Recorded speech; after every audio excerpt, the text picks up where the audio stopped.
Supaya teman-teman ketahui biaya raksasa soal pendidikan itu, biaya raksasa soal pendidikan ini yang 20% dari APBN ini, amanat undang-undang ini, itu nggak semuanya di Kementerian Pendidikan, teman-teman. Malah sebagian besar, bisa 80% atau bahkan 90% itu dialirkan ke Pemda masing-masing, dan Pemda masing-masing mengelola ini dana dipakai untuk apa gitu kan.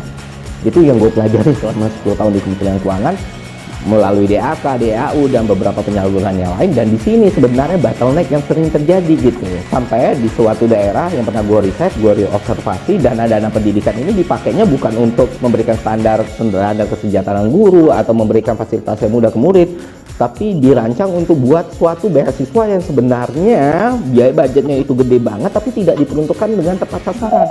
Lu bayangin beasiswa untuk anak sekolah, mereka harus mengambil jurusan pertambangan tapi universitasnya nggak diatur gitu, dan yang dapat waktu itu gue bisa katakan bahwa rata-rata ya anak-anak yang bapak ibunya bekerja di Pemda tersebut gitu.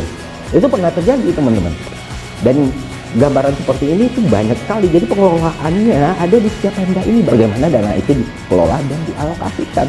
Kabar positifnya ya, dan teman-teman perlu langsung cek juga gitu ya, dari apa yang kita dapat dan dari informasi yang kita coba telusuri dan kita sisir gitu, salah satunya melalui pernyataan Presiden sendiri, Pak Prabowo Subianto, pas Hari Guru di akhir tahun 2025 kemarin, guru honorer itu bakal dapat tunjangan sertifikasi sebesar 2 juta per bulan, dan ini diberikan kepada guru-guru yang sudah lulus nih program PPG-nya.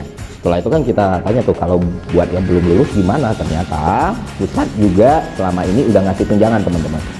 Yang kemarin juga baru ada kenaikan yang dari 300.000 menuju 400.000 per bulan. Nah, tapi terlepas dari tunjangan-tunjangan ini, bentuk ideal, konsep ideal dari tunjangan guru atau kesejahteraan guru ini nggak akan pernah bisa dicapai maksimal kecuali dari daerah dan sekolah memang mau menerapkan standar kesejahteraan guru yang baik. Artinya kita mesti mendorong Pemda-Pemda dan sekolah-sekolah di daerah tempat kita tinggal untuk memastikan guru itu digaji secara layak dan rekrutmennya harus efektif. Karena beberapa itu menjadi problem yang sangat memprihatinkan teman-teman.